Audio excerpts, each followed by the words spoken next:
Hey guys, come on in, come on in. My name is Jessica Della Davies. I'm an investigative journalist, and my job is to investigate crimes, crime scenes, and potential suspects, and share with you how to do the same thing. If you haven't subscribed to Reporter Room, please do. It's free, and it helps me out a lot. I can't get to 40,000 subscribers without your help. So we have a lot of stuff to get into. We're going to be talking about the lights video. We're going to be talking about somebody who was found in Memphis. We're going to talk about that. We're going to talk about the Texas Roadhouse footage a little bit. We're talking about scapegoating and toxic families. And we're going to talk about Seth and private investigator Heather. And we're also going to be talking about Nick Barris a little bit. Okay, but I want to start off with the breaking news, which is that there was a body found. So let me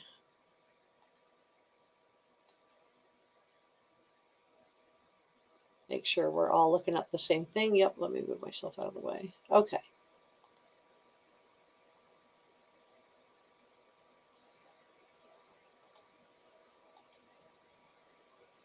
A utility worker told me he was walking along this wooded area getting ready to install a line of cable when he saw what he thought was a pile of clothes. He says he got closer and saw a hand sticking out of a jacket.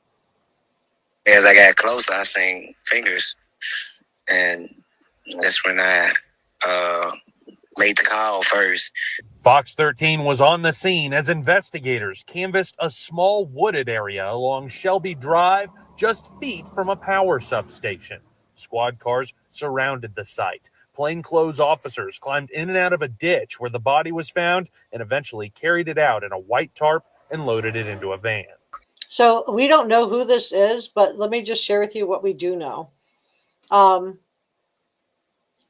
It was a person found by a utility worker. The utility worker describes it. I'm going to play that for you just a second.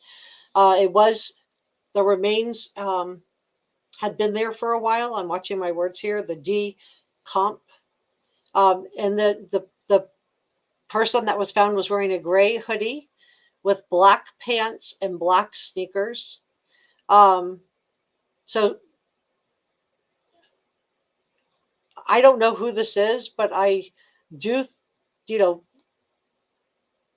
I do think that, the fact that he's wearing black pants and the fact that it was in the Memphis area, I don't know. What do you guys think? I'm like really hoping this is not Sebastian. It was disturbing. I almost threw up a couple of times. That utility worker asked not to be named. He took videos of the body in hopes of helping identify the person. Fox 13 viewed those videos, but they are not suitable for television. They show a decayed body in a gray hoodie, black pants, and black sneakers. Some people have said that it might be their relative based off the clothing. A cell phone and duffel bag were found next to the body, and the body was missing its head. Okay, so in my opinion, they wouldn't be missing something like that unless it had been dumped there. So to me, this wasn't probably something that was natural, unless animals were there. Watching my words. Utility workers hopeful the remains will be identified soon and help bring closure to the person's family. He says this grisly discovery will stick with him for a while. It's crazy that, that somebody passed, that's one thing, but to find a body without a head, that's even crazier. That's so sad. So, hopefully that's not Sebastian. So anyway, come on in, you guys. I do want to just share a little bit more information that we know about that. So it sounds like, kind of we do know that these utility workers do go into some of the, places they go down, and you can see where this is. Let me back this up. You can see they're in this sort of a ditch ravine there. We're not showing you anything graphic, but let me make this bigger for you guys. and you can see the ravine there. And the body was apparently, you know, didn't have the head with it, which I think is kind of concerning. Like, why wasn't that there? So that obviously it could have been animals, and you know, it could have been natural causes, although it doesn't sound like it. The fact that it was in a ditch like this. So you know, I don't know. I'm not saying this is Sebastian. I don't know, but I just wanted to put it out there because it is in the Memphis area, and you know, that's not that far. So I do want to continue on.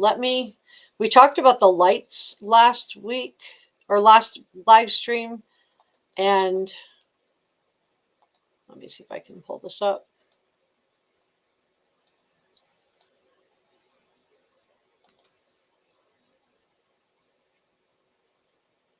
I had showed you guys the receipts at the end of the last live stream that the lights video was not debunked according to the sheriff. And my sourcing on that is newsbreak.com. And this is exactly what he said. He said, quote, so this was his interview with Nick Barris. He said, we are doing everything we can do. Every time a tip comes down, we follow up. This is Eric Craddock, who's the chief deputy with the Sumner County Sheriff's Office, who heads up the investigation into Sebastian. So he had sat down with a one-on-one exclusive interview with Nick Barris, and he had said that there was no new leads. And he said, in the absence of information, what we will continue to do is go back over everything we've done once and give it a new set of eyes on it. And that's the right thing to do.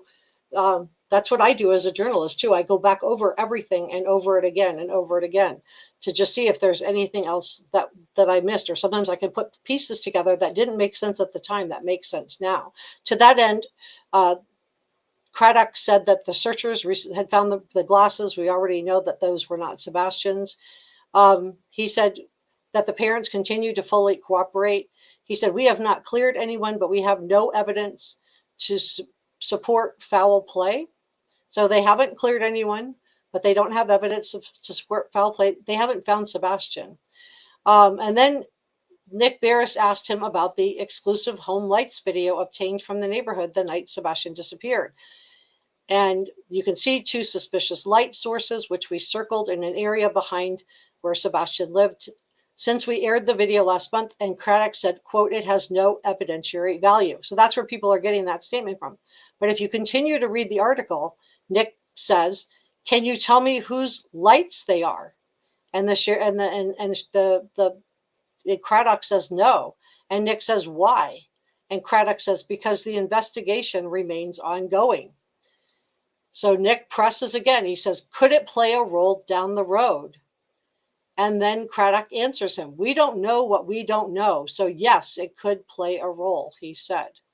So I just, you know, people that just read the headline and didn't read the article, you know, I just wanted to clear that up, because I do think that, you know, knowing everything that was said and was done is really, really important. So let's continue on. Let's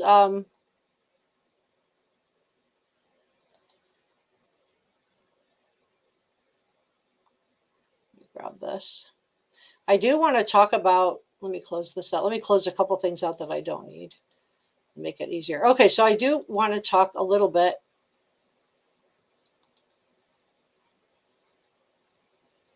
Let me grab this one.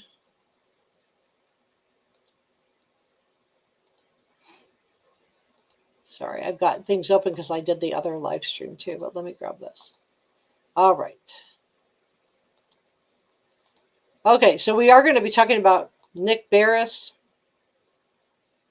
and his video. We're going to be talking about P.I. Chloe. We're going to be talking about the Texas Roadhouse. So let's go ahead and get into it. For 15-year-old. I'm Rory Johnson. And I'm Hunter Hoagland. A lot to get to here tonight. Authorities have scrutinized home security video from that Hendersonville neighborhood, trying to learn what happened to that teen with autism.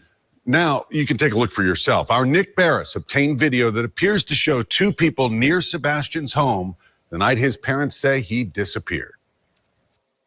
The video you're about to see is from early Monday morning, February 26th, around 3:10 a.m. Now, there are no street lights in the Stafford Court neighborhood, so it is at night, pitch black. What you will see here are these 2 points of light believed to be people with flashlights in the area around Sebastian Rogers' Hendersonville home. It is believed Sebastian left his home barefoot and with a flashlight sometime overnight. Since his disappearance, authorities have reviewed security video from homes in the neighborhood looking for clues. We have had several clips that have come in. And this one is getting the most attention, showing signs of activity around Sebastian's home the night he disappeared. You see, 2 light sources, which we've circled to help you follow. For point of reference, the security camera was pointed toward the back of Sebastian's home in a common area. In the video, you see subject 1 with a light source in the lower right-hand corner. Then you see subject 2 briefly appear and move toward the first before that light source is covered or obscured by bushes.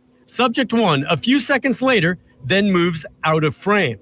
Then subject 2 reappears and follows subject 1 off screen. It's a short time later, and it's very vague, but then you see one of the subjects moving quickly back through the common area, and that is it.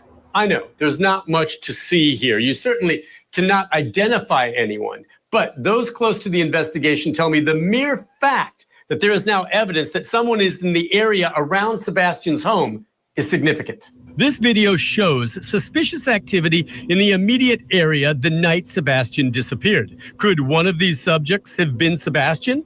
Did he meet and leave with someone? Sebastian's father says his son would not go with a stranger. It's up in the air for me because I don't think he would get into a vehicle with somebody unless he knew them. So what exactly are we seeing here? I know investigators are doing what they can to try enhancing the video for any more clues. For now, this video is now part of the Sebastian Rogers missing person file, and I'm told it could become more significant depending on where the ongoing investigation leads.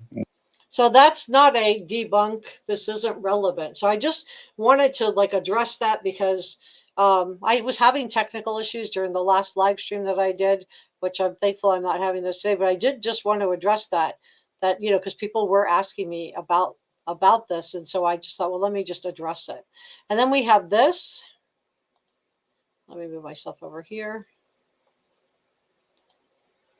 So the lights video has not been debunked. I read to you the whole thing. People did put that in the initial statement, and if you didn't read the article, I can understand, why people thought that. But if you read down through all of it, you can clearly say that, he's saying it depends what the evidence shows. So not debunked. So not the same as the other video of somebody who was walking their dog in the neighborhood where law enforcement knows who it is and was able to rule it out. We have not heard law enforcement say, we know who's in the lights video. We were able to rule them out. We haven't heard that. Joining me now is Seth Rogers, Sebastian's father, and Heather Cohen, a private investigator who is now working with him on the case. Thank you both for joining us. Seth, I have to start with you. First of all, I can't imagine being in your shoes. I'm so sorry that you're experiencing this, and I'm grateful that you're joining us tonight. I think our viewers need to understand Sebastian was not physically in the home with you. You are no longer married to his mother. But I just want to check in with you, see how you're doing, and if you know anything tonight that you can share with us. Just know that he's still missing. I know that there's been really no leads that have been shared with me by law enforcement. When you say there's no leads, are you working with law enforcement? Are they communicating with you? Not communicating with me. They're communicating with anybody who'd be my private investigator. Okay, Heather, I want to weave you into the conversation. You started working with Seth. Why are you working with Seth, and what can you tell us so far? Well, I had received several phone calls, people asking me to get involved in the case, but I wouldn't do it until I was invited in by a family member or law enforcement. And I did end up getting that phone call. A friend of mine said they had talked to Seth and he was looking for somebody, a PI to hire, and he had referred me. So I called Seth and here we are. That was about 2 weeks ago. And yes, law enforcement was standoffish at first with me. And I think that's just because, they had some, Seth can be hard to deal with because he's going through a lot right now. Well, yeah, I mean, it's a lot of trauma. So what can you tell us so far about your investigation? What have you learned? What were the circumstances of the home, of his mother, of his stepdad, the thud that they heard? And I think that this is significant because remember, private investigator Heather was, looking into this, and we've heard, Chris Proudfoot telling us, his rendition about the CPS. And to me, it's like, well, why aren't you telling the truth about this?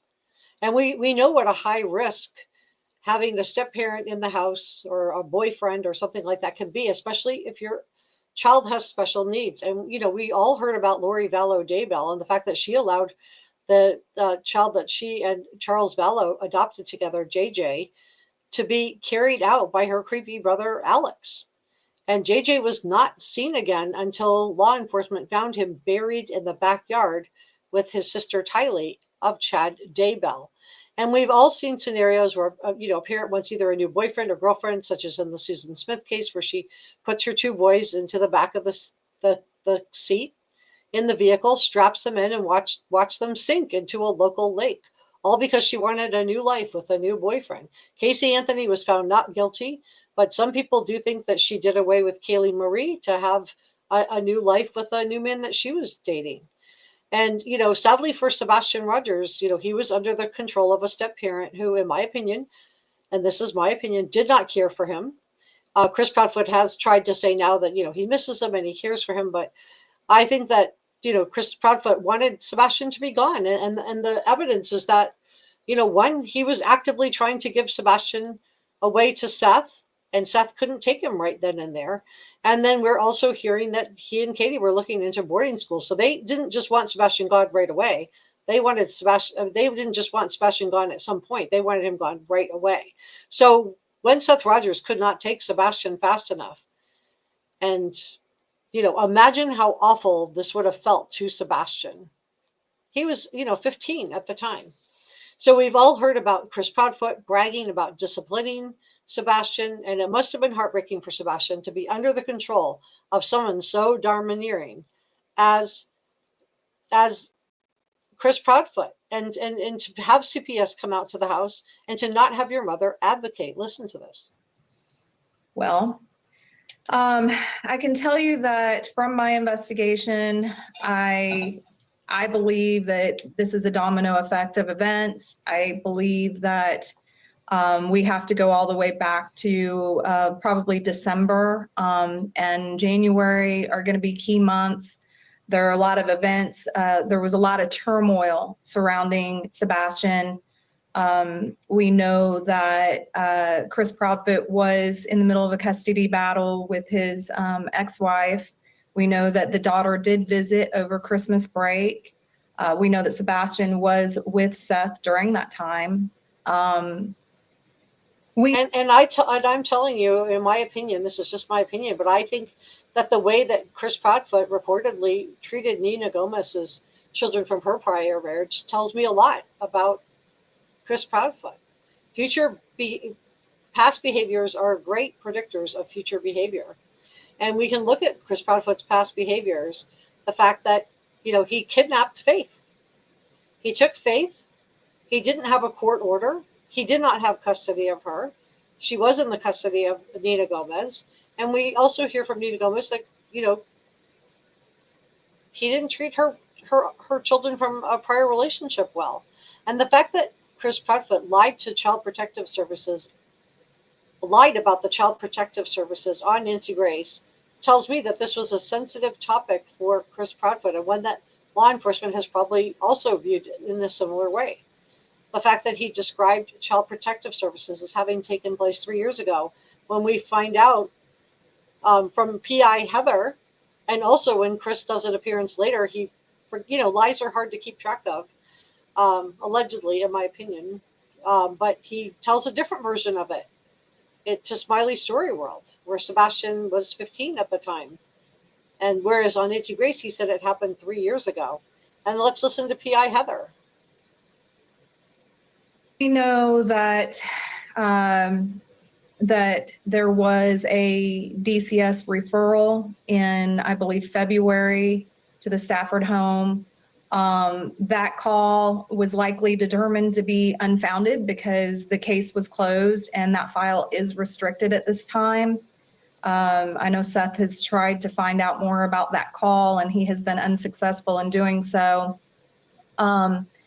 But I've also recently learned that there may have been some talk about Chris leaving Katie. And I feel that that probably had something to do with Sebastian. So there may have been some trouble in paradise. To me, these are all things that need to be considered.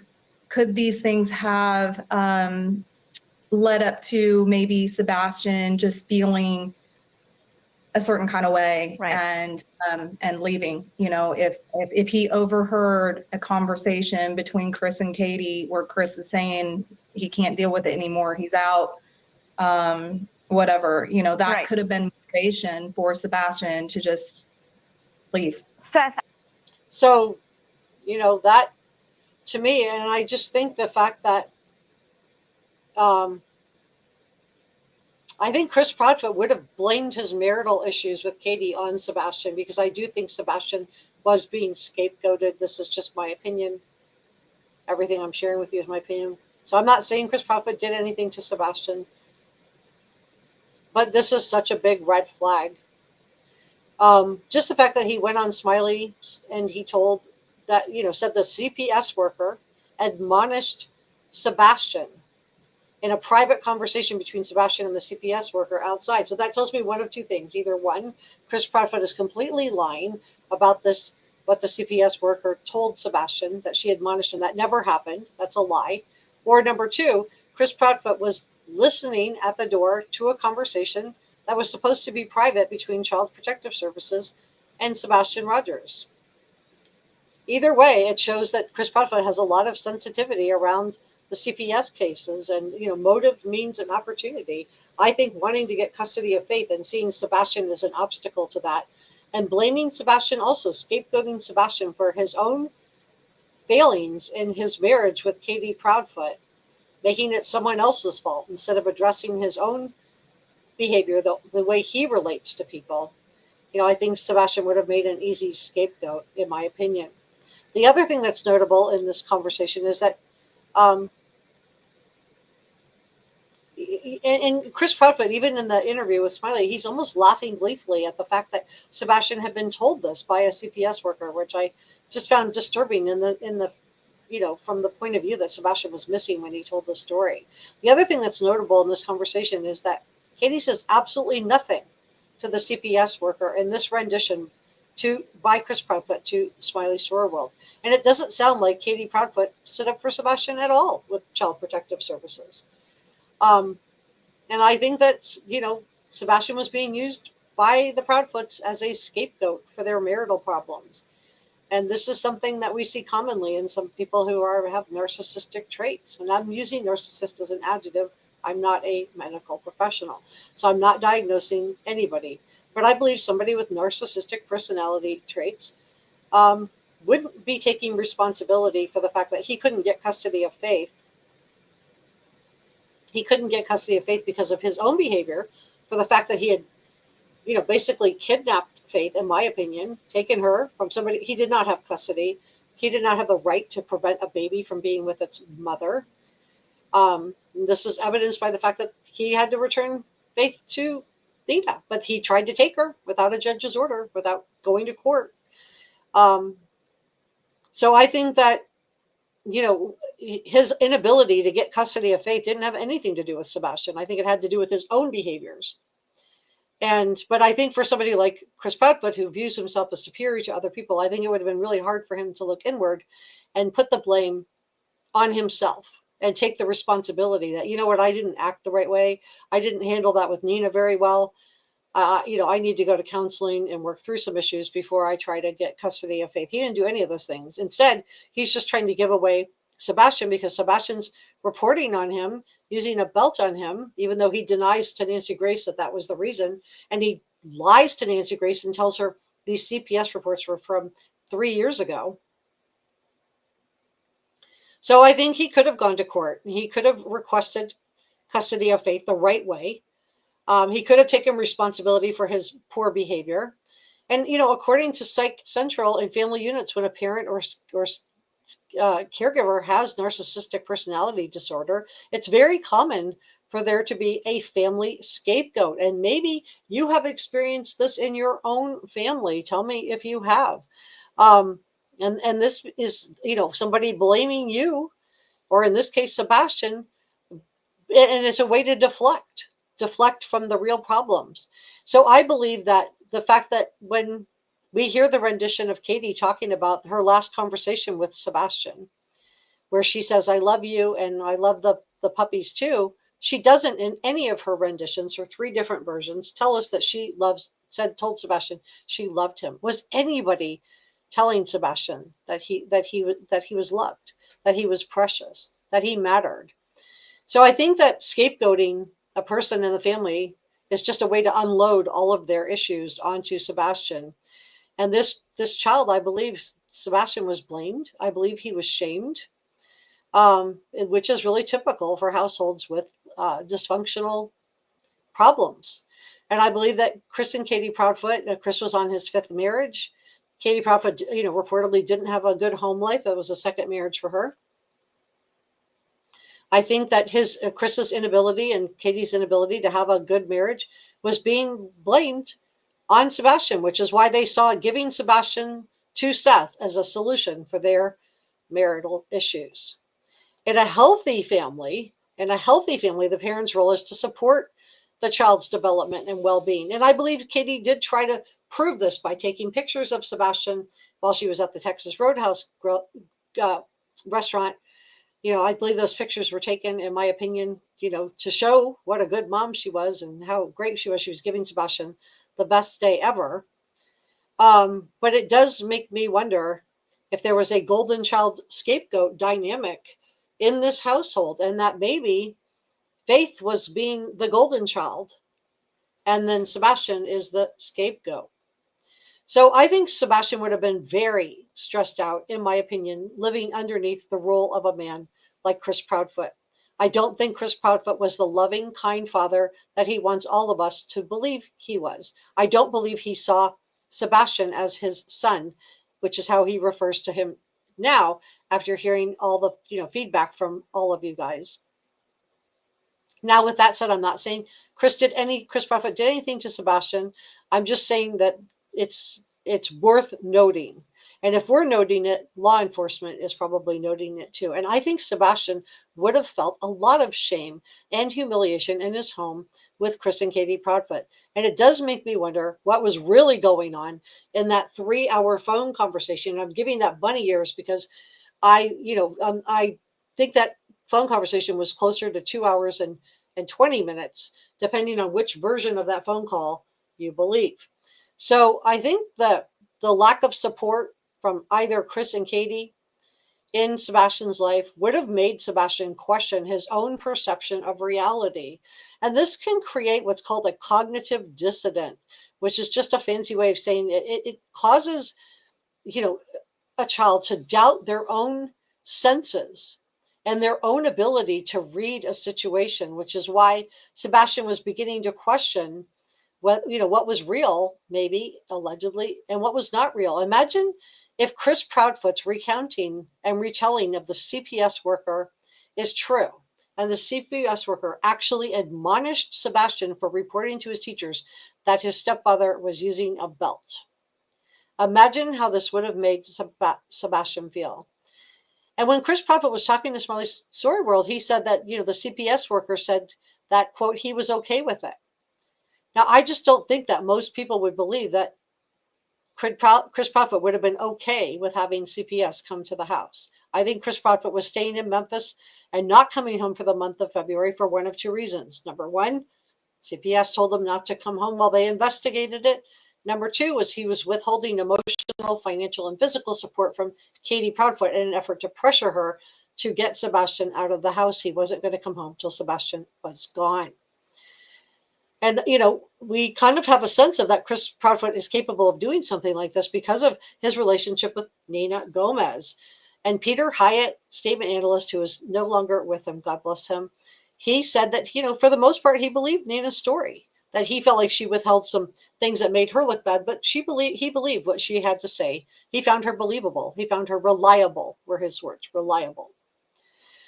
So, when Nina refused to do what Chris said, which was end the pregnancy with Faith, he withdrew emotional, financial support, physical support from her. She had moved back home with her parents to continue that pregnancy. So who's to say that wasn't going on between Chris and Katie? Again, the best predictor of future behavior, in my opinion, is past behavior. So let's talk about family scapegoating, because I think this happens in a lot of families, and it's a conversation that needs to be had around this case. Let's start with talking about projection. Projection occurs when an individual attributes their own acceptable thoughts and feelings and behaviors onto somebody else, and this usually is going to be this family scapegoat. So, for example, a parent who struggles with anger issues may project their anger onto the scapegoating child by constantly criticizing this child and blaming the child for the fact that the step-parent is getting angry with them for minor issues. Triangulation. What is triangulation? It's exactly what it sounds like. It's a triangle. And what the narcissistic person does is they say bad things to one person to pit them against the other person. And maybe you've had this happen too. Triangulation involves bringing a third party into a conflict, and it's designed to create tension within families. And it's to keep family members from talking to each other. It's to keep family members from becoming close. And then gaslighting is another and I think we see gaslighting from Chris Proudfoot when he's talking about the CPS cases on Smiley Story World and on Nancy Grace. He's, which one is the truth? But gaslighting is a psychological manipulation where the individual distorts reality and undermines the victim's perception of the truth. So how did Sebastian feel when his own mother is tucking him into bed and he tells her he loves her and she doesn't say it back? How did Sebastian feel when he, found out he was being given away? Even if he loved his dad, I'm not saying he didn't, but it doesn't mean he wouldn't have wanted to stay at his same school or stay with, in the house where he was new and familiar. We all know one thing, about autism is that, they like things, as people who have autism oftentimes will like things to be a certain way. And change is uncomfortable for everyone, whether you're neurotypical or autistic. But gaslighting involves invalidating the scapegoat's experiences. And I think that I think that the CPS visit, I definitely think that if Chris Proudfoot was willing to invalidate the CPS visits on the Nancy Grace show and lie about it and say it was 3 years ago, but then, forget his, that he told I couldn't keep his story straight, told a different version on Smiley Story World, and I don't know what the truth is. But I would think that this would be invalidating to a special needs child, to any child. Would have made Sebastian feel confused. Would have made him doubt his sense of reality, of what's real and what's not real. And I believe all of those CPS calls, 5 that we're hearing about, allegedly, would have made Chris Proudfoot, in my opinion, desperate to get rid of Sebastian. We know that he had that upcoming hearing to get custody of Faith, and I'm not even clear why he wanted custody of Faith. Why did he want custody of Faith? He didn't seem to care at all, about Faith when Nina was pregnant. Why did he want her? Why now? Why now do we have this, sudden desire to get custody of Faith? Or is this just a way to get back at Nina? I think putting Faith in the care permanently of somebody like Chris Proudfoot would not be a healthy environment. At least not in the ways that I was hearing him interact. I'm not saying today, maybe he would interact differently today. Maybe he's gone through some counseling. I don't know. But how he was, when we saw him at the beginning of this case, 11 months ago, 12 months ago, I wouldn't want any child that I cared about in his control. And I think the fact that Katie Proudfoot stood by silently while all of this was going on with CPS and did not advocate. We have no evidence that Katie Proudfoot advocated for Sebastian. Not a word. Katie Proudfoot sat silently next to Chris Proudfoot. Her silence was deafening. She sat silently next to Chris Proudfoot when he lied about CPS being 3 years ago on Nancy Grace. She did not say one word to correct this. Not one word.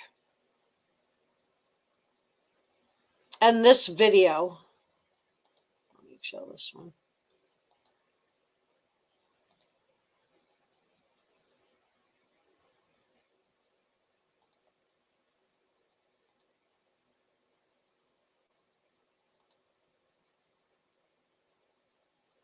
Of her sitting here eating with Sebastian and you know, just playing with her phone. She's not interacting with him. He looks up a couple times and she's just ignoring him. Like, what the heck? When you go out to dinner with somebody, don't you talk to them? Is this how it was in the house with Katie? Was this just, and you know, she takes a couple pictures of him. Is this just to show somebody what, you know, the best day ever, how great she was as a mom? Was this all about her? Because she did not call Chris out on Nancy Grace. She could have said, well, no, there was a CPS call to the house in December, remember? She didn't say that. She's silent while he lies to us, while he lies to Nancy Grace. She's silent. What do you guys think? Are you watching closely? So I do believe this February 26th date, which was the date on the divorce papers between Chris and Katie Proudfoot, I think this was significant. I think it was significant to someone who wanted to, you know, do a big FU. A 1 out of 365-day chance of it being on that date. So again, I'm not saying anybody did anything to Sebastian. Don't come for me. But I do think motivations are greed, hatred, revenge, and anger. And the fact that this date was chosen, to me, smacks of revenge from somebody. And a lot of people are concerned that Katie chose Chris Proudfoot over Sebastian. And I'm just not buying that Chris Proudfoot saw Sebastian as his son and really cared about him. Maybe when Sebastian was littler and cuter, he saw him, you know, he liked him at that point. But when Sebastian got older, So was Chris Proudfoot on the phone, you know, that night with Katie talking about, you have to get rid of Sebastian if you want me to come home? Did Sebastian hear something? And Chris and Katie Proudfoot had such a nice life, such a nice home. They had a big house. They had plenty of room for Sebastian and to have Faith come and visit. And they were fancy. Is one of the reasons that Katie refused to speak up to advocate for Sebastian on Nancy Grace when Chris Proudfoot was lying to all of us about those CPS visits? Because she liked her fancy life and she didn't want to give up her nice house that she had.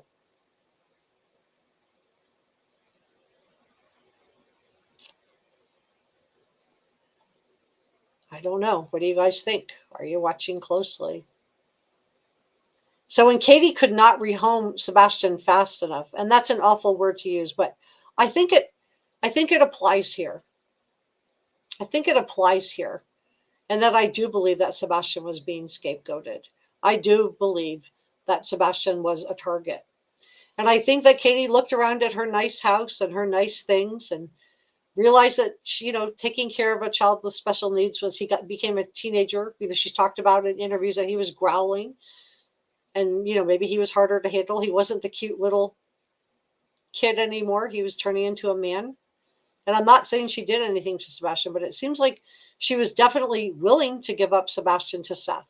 She was willing to get rid of Sebastian. She was willing to rehome Sebastian.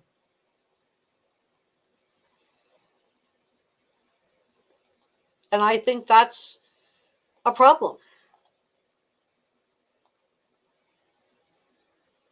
So I do want to, you know, talk about the ripple effects of what this would have meant for Sebastian growing up as the family scapegoat. And I bet there are some people in the top chat today that can relate to this. I'm going to check in with chat in just a moment, so please stay with me. But children tend to trust what their parents are telling them. They believe their parents. And so they internalize messages. My source on this is Psych Central. They become ingrained and carry into adulthood things that can affect their confidence, their self-esteem, and relationships. Now, I do believe that Sebastian had a good sense of himself from school, because we know he was telling his teachers what was happening to him at the hands of Chris Proudfoot, allegedly. But I still think he would have felt this shame, this toxic shame, that it can be accompanied by childhood memories, and you might continue to blame yourself for parental neglect. Remember what Peter Hyatt told us about neglect, that's the easiest way to abuse a child, is simply to neglect them. That is the easiest way.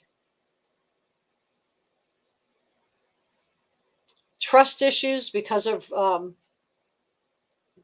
scapegoated children, because of the type of verbal altercations that are laid on them by parents who have their own emotional issues. These kids grow up, and maybe you grew up feeling like this too, not being able to trust your own instincts on people, and struggling to distinguish between what's true, what's not true, what's real, what's not real. And then relationship issues, since the scapegoated child is only tolerated when they bear the faults of the parent or the family, because this is a pile-on. It's not just usually one person, it's usually multiple people. They can grow up with distorted views of relationships, and they might come to have difficulty forming relationships. They might have issues trusting other people. They might view relationships as being conditional or transactional. You might, if this applies to you, have found yourself drawn to narcissistic partners, or partners who would treat you badly because it felt familiar, it feels familiar. And being talked to badly feels normal. And then the low self-esteem that comes from all of this, of being shamed and humiliated. And I do believe that Sebastian was shamed and humiliated. I do. Let's check in with chat. Sorry, this is a heavier show, but I think this is a conversation we need to have. And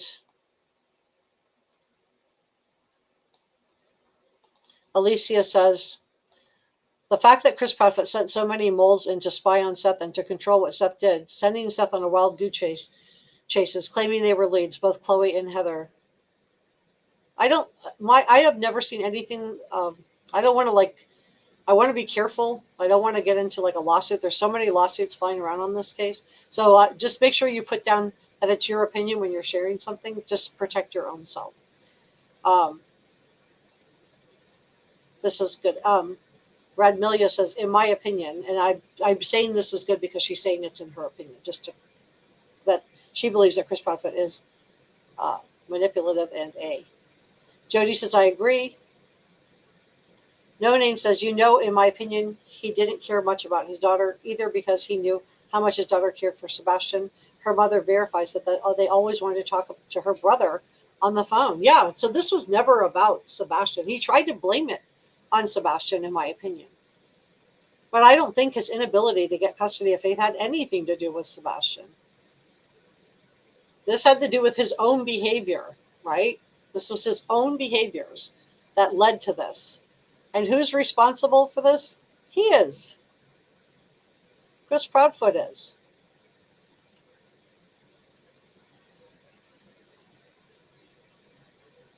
Let's consider what it would have been like for Sebastian to try to, as a special needs, who already with autism has difficulty taking in what other people are saying and feeling, right? Processing those emotions, but also difficulty expressing himself. How hard it would have been for him to blow the whistle on somebody like Chris Proudfoot. And Chris Proudfoot, I I don't have any qualms about calling him a liar because he lied on Nancy Grace. And Katie sat there complicit in that lie because she didn't say anything either. Yeah, please give this a thumbs up. Let YouTube know I'm doing a G-rated show. I'm gonna really work hard not to say anything that would affect in case you have little ones in the room. Sebastian would have been a scapegoat in a toxic family. Leslie says, I agree. Chris Proudfoot wanted Sebastian out of the house. In my opinion, Grady chose Chris Proudfoot over Sebastian. Mandolin Bay says, does Chris have access to any land in the mountains? Not that I know of. Alicia says, Chris Proudfoot's mother is who wanted Faith. Well, she helped them, didn't she? According to Nina, the Bowersox helped. They were complicit in this. Again, the best predictor of future behavior is past behavior. Hi, Maria. Bab says, Chris Proudfoot wants control over women and children. He's toxic, narcissistic, and she uses the A word. Brother Mike says that he thinks Chris Proudfoot is a jerk. Hi, Holly. Raquel thinks he's surly. And Jazz agrees with Brother Mike in her opinion. Yeah, put in your opinion, just CYA yourself. Alicia says, it is 100% Chris Proudfoot and Katie Proudfoot and Chris Proudfoot's family who are the cause of everything. Pepper says, justice for Sebastian. Dakota says, if CPS was called so many times, how come the biological father didn't get custody of Sebastian? Well, he was offered custody. I don't think he knew about all these cases. If you listen to what I just played for you guys, and if you didn't see it, go ahead and back it up. It doesn't sound like Seth knew about all these CPS cases. He got that later. Alicia says, poor Sebastian had no chance with these slimy people. Pepper says, let's see some green for Sebastian. Yeah, green hearts for Sebastian. Prayers for whoever they found unalive. Thank you, Carla. Orangewood says, yes, I have. It's very damaging. Leslie says, Sebastian, Wayne, Drake, Rogers with lots of green hearts. Yeah, and Jazz is reminding you, use IMO after your comment. Definitely. There's so many lawsuits flying around. Yes, Chris Proudfoot's mother is a huge part of this case. Passion Flower gives green hearts. Bob says, the Proudfoots told CPS that Seth wasn't in Sebastian's life. He was an absent father, didn't care. Yeah. Do you believe that? Do you believe them? No Name says, yeah, you're right. We need to use my opinion. I'm just so used to cowards. I just go straight for it. Well, just know you won't be perceived that way. We just want you to protect your own self. Again, there's so many lawsuits flying around. Everybody's going after everybody. And I've never seen anything like it in any case I've ever covered. So just, CYA your own self.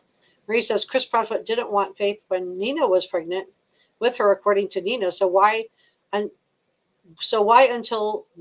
Chris Proudfoot wants custody over Faith, in my opinion, just to hurt Nina? It's all about control. I agree with your assessment. I think that it was that, maybe it's not now, but at that time when he took Faith without a court order, without getting a judge's permission, he took Faith away from her mother. She's just a baby. Imagine how traumatizing this would be for Faith. But the fact that, he was willing to do that, someone tells me he definitely was trying to hurt her. And what was Nina's crime? She went to take care of her sick child. She wasn't doing what Chris Proudfoot wanted. Lots of green hearts for Sebastian. I love this. This is so wonderful. Orange West says, in my opinion, Chris Proudfoot has a parent who is super controlling. And Jazz has green hearts. Dabs doesn't think he ran away. Brother Mike says he doesn't either. Leslie, yeah, give it a thumbs up. Help me out with the algorithm. Colleague Galelli says, Chris Proudfoot acts controlling on camera. Imagine off camera. Right. Well, we got a taste of that when the lab released that video that has audio of Chris Proudfoot on the phone with P.I. Heather. P.I. Heather's the one I just showed you on the NewsNation interview, right? Brother Mike said, I think he was taken away, in my opinion.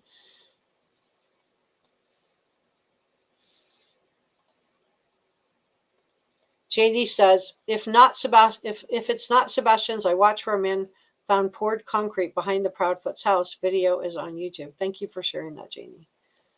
Oh, I'm late. You could back it up if you, I don't know how, like what you missed.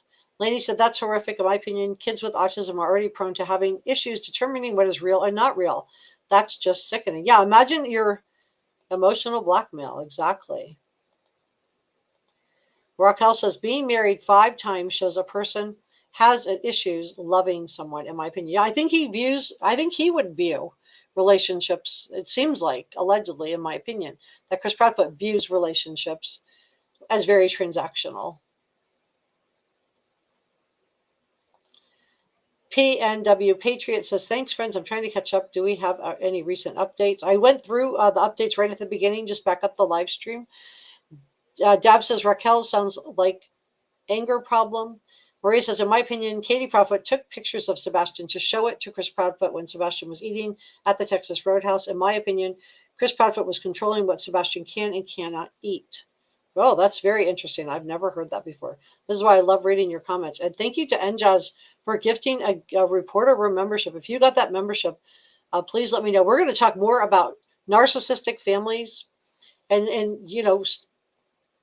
let's do this together, because some of you guys, might feel like there's something in here that pertains to you. I believe that a lot of people in the true crime world process things. Now, a lot of people who watch true crime are watching it because they are processing things that happen to them. So maybe you are processing something that happened to you, that there is something about this case that you can relate to. So I do want to I'm not ending. We're not done. We're going to dig into this. I do want to thank our producers, NJAS, Sasha Angel, George Brown, Pepper, and Lisa Fazio. Thank our channel members. I just don't want to leave this to the very end. I do want to say thank you so much. And please consider subscribing. I can't get to 40,000 subscribers without your help. So thank you to all of our channel members for your support and allowing me to cover some of these smaller niche cases like Sebastian Rogers. I do think this is really important. And definitely Sebastian deserves to have his case covered. Thanks to everybody who watches the videos and cares about this child. And I just do want to say super thanks and coffee gratitude from the last couple of live streams to all of you. And thank you also for your gifted channel memberships, NJAS, Kami, and Pepper. All right, so let's go through this together. We're going to, I do want to put a picture of Sebastian on there. So let me make sure I'm sharing that. Okay, so let's go through the scapegoating, because this could pertain to some of you guys that are watching this also. Maybe one of the reasons that some people are attracted to true crime is because they are trying to process things that have happened in your own life. Maybe you are trying to process something. But also, let's think about this in terms of what it would have been like for Sebastian to live underneath this scapegoating, in my opinion, by Chris Proudfoot. And Katie's silence. She sat there silent on Nancy Grace when Chris Proudfoot lied about CPS. Katie's silence, even if she didn't actively verbally scapegoat him, the fact that she said nothing, in my opinion, I don't think she said anything to defend him, would have made her complicit. But so what is scapegoating? It's the constant criticism and blame directed toward one family member. And maybe you experience this in your own family. It's often unfair and disproportionately blaming one person for the family's problems. The scapegoat is often excluded from family activities and conversations. Maybe your family had a holiday party and you were the only family member that was not involved in this. Maybe your family members are having conversations about important things that are going on and leaving you out of those conversations. Family members frequently project their own issues and insecurities onto the scapegoat, blaming them for their family's problems within the problems within the family. And I just want to tell you that you deserve good things. The scapegoat may exhibit symptoms such as low self-esteem, depression, anxiety, or other mental health issues as a result of ongoing mistreatment within the family system. Because this doesn't all just stop when you get older. This can go on for your whole adult life. Nothing happens in a vacuum. Nothing happens in a vacuum. And many risk factors and situations may increase a family's use of scapegoating when communication is bad and conflicts aren't being resolved. They can blame it on the scapegoat. Family members may have unrealistic expectations and they project their frustrations onto the scapegoat. And I believe Sebastian was the scapegoat in this household, allegedly, in my opinion. Past experiences or family history, such as unresolved trauma or unresolved conflicts, can contribute to a scapegoating dynamic. Projection, when a person feels unacceptable thoughts or feelings, they'll project it onto the scapegoat. Criticizing, nitpicking them for little issues. What was Sebastian, according to Chris Proudfoot, what did he do that deserved to have the belt? He forgot to wear a belt. Really? That's it? You forget to put a belt on and that's what happens to you? Whew. Nitpicking. Triangulation, that's what I shared with you, involves dividing. So the person that's orchestrating this will divide by pitting family members against each other. So they might do it, in a way of just asking questions. Do you think that so-and-so really meant to, hurt so-and-so's feelings when she said this, and then relay something that's a twisted version of whatever they want to say? Again, by triangulating and dividing people, it's divide and conquer, right? The narcissistic person gets to stay in charge. And you might have even had this done where your siblings were literally pitted against you. Your cousins were pitted against you in triangulation. Gaslighting is another form of psychological manipulation. Now, this is where an individual distorts reality and undermines the victim's perceptions of truth. It can cause you to doubt your own sanity. And gaslighting invalidates a scapegoat's experiences and emotions by making them feel confused and powerless. And gaslighting is what we saw with the CPS visit. Instead of Katie validating Sebastian, of feeling a certain kind of way about having a belt used on him for just forgetting to wear a belt, she says nothing. Or maybe she says something that Chris Proudfoot doesn't want us to know. And he was like almost laughing about it when he was telling the story on to Smiley Story World. So the toll is massive. It takes a massive toll on your mental health if you survived a family dynamic like this. You can have increased problems with anxiety and depression and low self-esteem. You can have chronic stress, emotional distress, because it doesn't always stop. Just because you become an adult doesn't mean you're not still being scapegoated. That's a habit that they're all in. And the long-term effects can be huge. It can take away your self-worth. It can take away your goals, your aspirations, your ability to pursue your dreams. It can hurt your relationships, future relationships, because you're so used to being treated a certain way that you seek these out. You seek out somebody because that feels familiar to you. And setting boundaries for somebody who's been through something like this would be really, really hard. So we tend to think of a bully as something that happens in a schoolyard amongst kids. But I do believe, in my opinion, that Chris Proudfoot has shown himself to be perfectly capable of bullying.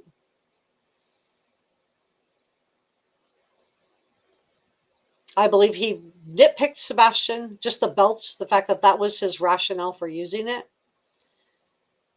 From Nina's descriptions of just, extreme, she felt it was too much for how long he would have the kids stand in the corner. It was just all too much. And I would imagine living in a house with Chris Proudfoot would be anxious. Sebastian would have felt anxious. He would have felt distressed. He would have felt depressed and probably blamed himself, because there was nobody in that house, in my opinion, telling him it wasn't his fault. Katie sat there silently while Chris lied to all of us about the CPS visits on Nancy Grace. She didn't say a word. Do you think that woman said one word when Chris was going after Sebastian with a belt to stop that behavior? I've never heard her say that she tried to stop it or that it was wrong. Have you? Not one word from that woman.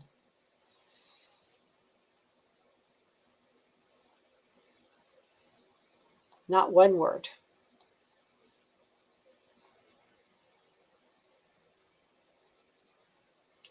Let me check in with chat.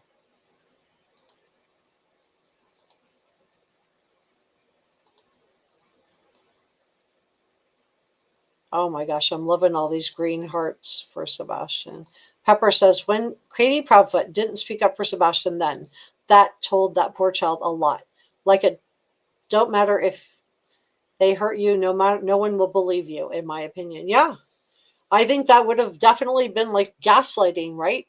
What you believe is true can't really be true because your mother won't validate your feelings about it. Mary says they absolutely trust us. Yeah, they do. Neuro V5 says, why isn't this man in prison for what he has admitted to doing, Sebastian? I don't know. That's a great question. I don't know. Sebastian's not here to testify. So that could be something, that's, is that another motive? I do think the CPS cases, in my opinion, is a motive to not want Sebastian around. Somebody was running off United Cajun Navy. I've never heard them on another case say they were getting, threatened with the DF that they, I never heard them on any other case saying that. Somebody was running them out of town. So yeah. Raquel says, in my opinion, Chris Proudfoot and Katie Proudfoot need to have patience, get therapy, and learn how to deal with an autistic teenager. Pepper says, Nina has publicly stated that she absolutely has zero contact with Chris Proudfoot. And just says, in my opinion, protects you and the channel. We don't know who is watching. Right. We do know that they do watch these shows because he's called in on shows. Everyone failed Sebastian, says Kathleen. Jackie says, hello. Hi, Jackie. Holly says, welcomes to you. Mary says, Sebastian, Wayne, Drake, Rogers, with lots of green hearts. Canadian True Crime says, in my opinion, Katie, where is your son? Maria has green hearts, lots of green hearts. Put some words in there too, so you don't. YouTube doesn't. Sometimes I'll have stuff caught in the filters because people put green hearts in there, and YouTube, if they don't have words with the green hearts, I know what the green hearts was, but YouTube doesn't know what the emojis are. It just, their algorithm must just recognize it as emojis, so it'll get caught in a filter. Sometimes I see them, and sometimes I don't. Mary Lindsay says, yes. Where is Sebastian Wayne Drake Rogers? Yeah. Yeah, no caps. The caps gets us flagged too. Thanks, and Jazz. Marilyn and Sim says, Chris Proudfoot reminds me very much of my nephew's father. That makes me think Chris Proudfoot would like nothing more than to be the one to know where Sebastian is. That's interesting. Leslie said, Katie, where is Sebastian? And just says, please remember to use allegedly, in my opinion, after your comment. It protects you at the channel. And we have a Facebook group if you guys want to join us there. Leslie says, in my opinion, at 15, it was Sebastian's choice whether he wore a belt or not. Yeah. At what point does he get some body autonomy to decide if he wants to wear a belt or not? And even if he forgot, which is what Chris Proudfoot is telling us, not what Sebastian is telling us. Remember, this is still Chris Proudfoot's version. Because he forgot his belt, that's your thought is, well, I'm going to use it on him then? Does that not sound extreme to you guys? But yeah, at what point at 15 do you get to make a decision if you want to wear the belt or not? Maria says, in my opinion, Sebastian should have been removed from Chris Proudfoot and Katie Proudfoot for those CPS calls.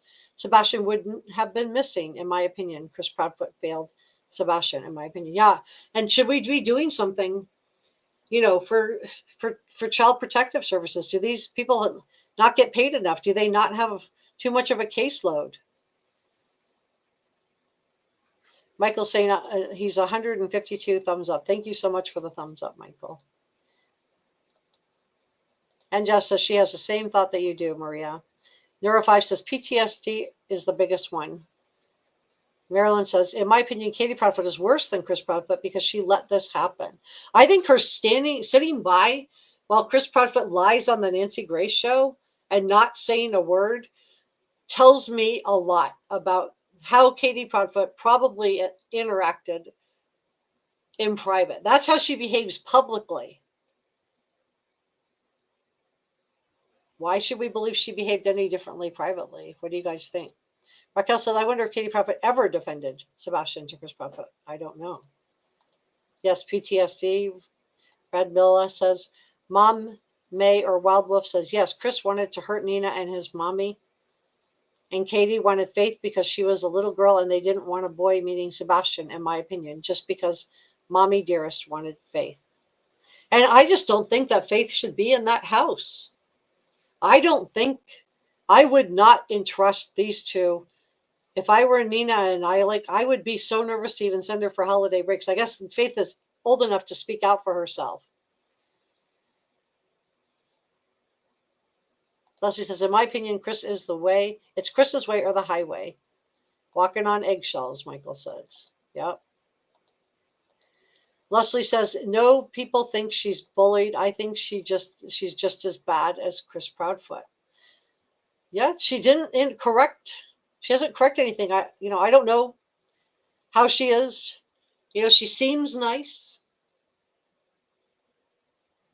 But she was silent when Chris Proudfoot lied on the Nancy Grace show. I just can't get past that. When I was rewatching that yesterday, I just thought, oh my gosh, she just sits there while he bold-faced lies to us. Of course, at the time when we all heard this, we didn't know he was lying. It wasn't until he appeared on Smiley Story World that we were like, oh, that's a lie. And then we found out from Seth that there was multiple CPS cases open. Yeah, don't block the mods. You'll get removed from the channel permanently.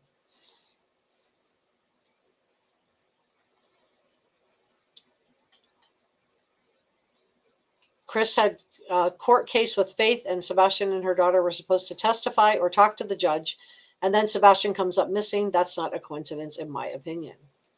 Yeah, YouTube does. They get a lot of it, too. Leslie says Sebastian's strong. Reserve Glitchin gives hearts and prayer hands for Sebastian. Princess Elsa, hey, good to see you, says justice for Sebastian. Marilyn says the belt may have been part of a dress code for school. Yeah, that's true. Could have been. I still don't know if just forgetting to wear it would result in having to be struck. I mean, I don't know. Have you ever had to have a dress code for work or something like that? Maybe you guys, are required to dress a certain way or wear a name tag. Have you ever forgotten it? Do you think somebody should be using a belt on you just for forgetting something? I don't know.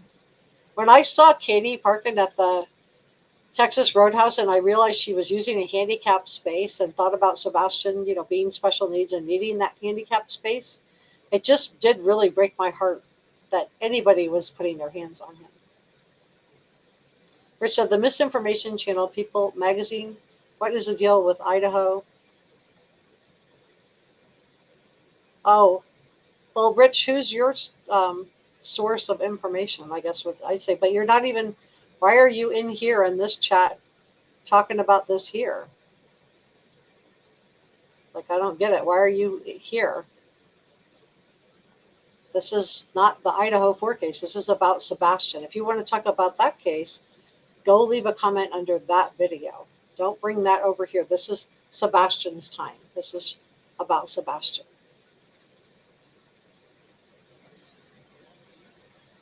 Hi, Chloe Sophia. Mama May says, I hope Faith don't ever have to go back to see her so-called dad or his twisted family. Yeah. In my opinion, Chris is, yeah, he shouldn't, nobody should. When I saw that, I mean, I'm not saying he is or, but I just think when I saw her parking in the handicap space and realized, oh my gosh, it's to the point where he needs a handicap space. He needs a handicap space.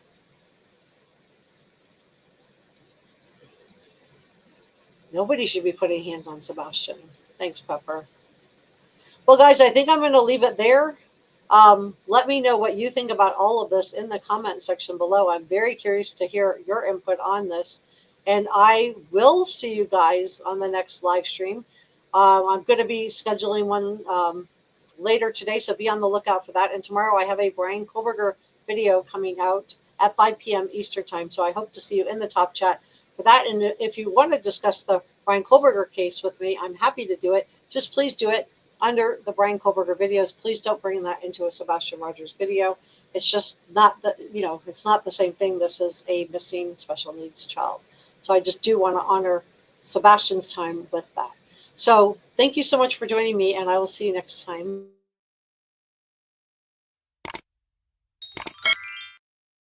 Please subscribe, and thank you for coming by to spend a little time with me.